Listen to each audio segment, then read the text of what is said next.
All right. Can you hear me okay? You can. All right. Perfect. Amberly, it's so awesome to hear your story. And the story is not the accident, right? Or the adversity itself. The story is so much everything you learn after that. And I think that's where, I found time to write up a page and a half of notes, just absolutely incredible. And I share although not a same story of adversity, but certainly a medical journey, a pain journey. And the word that when people ask me, what did you learn? You said that word acceptance. And, that's such a powerful first step. But, a lot of people might throw that back in our faces and say, well, it might be easy for you to get over it, but it's not easy for me. And they try to associate this time standard, like it's going to be over in a month, or you'll be able to get through it in a week or a year.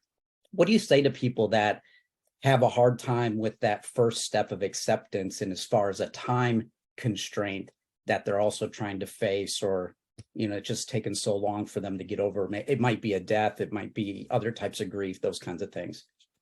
Well, thank you, Scott. And, I know it's different for everybody. And sometimes, especially with pain, any kind of pain, what works for me might be a little bit different than for you. And everybody has their own, length of time but I think the important thing is that we have to learn to grieve, because we live in a society or in a culture where it's like everything's a quick fix. Like, take this pill and you'll be happy. Do this one little hack or trick and everything will be good.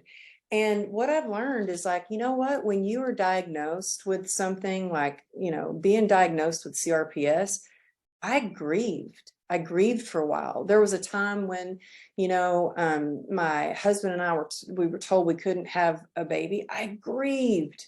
My dad, my stepdad, who's more like a real dad to me, just died a few weeks ago. I have grieved over that. And I think it's important to allow ourselves to go through those feelings. And I think it's so important to reach out.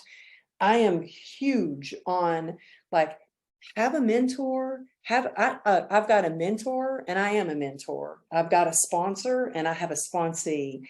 I have a coach and I am a coach. I am a part of a mastermind and I am in a mastermind. And I have a therapist, and believe me, nobody would want me to be their therapist. But I think it's important to do whatever it takes, whether it's seeing somebody, a professional, to talk it through, to help you look at how you can,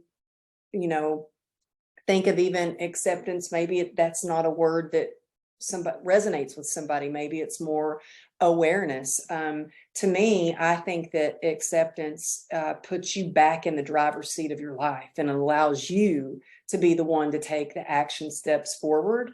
And so to me, instead of looking at acceptance as like, oh, I'm broken, or yeah, I do have this disease, or yeah, I look at it as like, okay, once you accept all your scars, flaws, whatever it is, nobody can use them against you. And, I mean, honestly, I've had my husband, he's a character, and he'll say, oh, if people only knew. I'm like, honey, people already know. Like, I own it. I talk about it. Like, I don't hide anything on my podcast. I talk about it all. So no one can use it against me. And then it allows me to ask for help. It allows me to ask, take action steps. But most of all, it is empowering because it puts you in the driver's seat.